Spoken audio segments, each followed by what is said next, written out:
મિત્રો, વૈદક વિદ્યા ચેનલમાં હું તમારું હાર્દિક સ્વાગત કરું છું. આપ સૌને મારા પ્રણામ. જય ધન્વંતરી.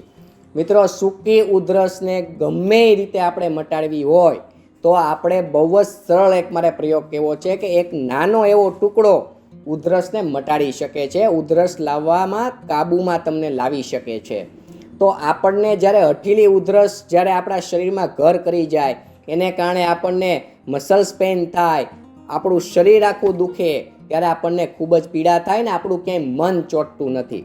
તો આપણે સિંધવ મીઠાની એક નાનો એવો ટુકડો, એકદમ નાનો, એક ગોળી નાની કેવી હોય એટલો નાનો ટુકડો મોઢામાં રાખવાનો.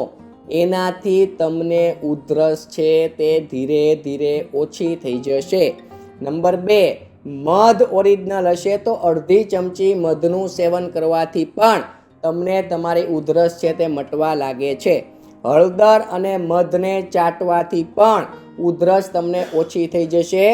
અને તમને આદુનો રસ અને મધ આ બંને અડધી અડધી ચમચી સવાર સાંજ, અડધી ચમચી એટલે 1 ચમચી થાય.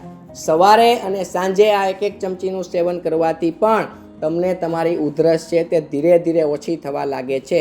સીતોપલાદી ચૂર્ણ થોડુંક 2-3 ચપટી લેવાનું, 2-3 ચપટી, અને મધ મિક્સ કરીને સવાર સાંજ ચાટવાથી પણ તમને તમારી ઉધરસ છે તે મટવા લાગે છે. જેઠી મધનો ટુકડો મોઢામાં રાખવાથી પણ તમને તમારી ઉધરસ છે તે ધીરે ધીરે મટવા લાગે છે. જેઠી મધનું ચૂર્ણ 2-3 ચપટી અને એની સાથે મધ મિક્સ કરીને ચાટવાથી પણ તમને તમારી ઉધરસ છે તે ધીરે ધીરે મટવા લાગે છે.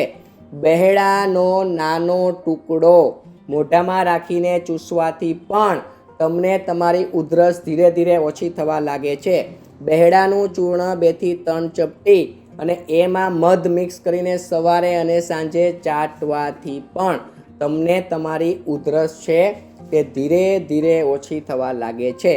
મિત્રો, આ બધા પ્રયોગ આપણે ઘરે કરી શકીએ છીએ, કોઈ સાઈડ ઇફેક્ટ નથી અને આપણને ઉધરસ મટી જતી હોય તો આપણે સિરપો લઈ લઈને થાકી ગયા હોય, દવાઓ લઈ લઈને થાકી ગયા હોય, ત્યારે આપણે આ પ્રકારના પ્રયોગ ઘરગથ્થુ કરીને આપણે આપણી ઉધરસને સરળતાથી મટાડી શકીએ છીએ. આપ સૌને મારા પ્રણામ. જય ધન્વંતરી.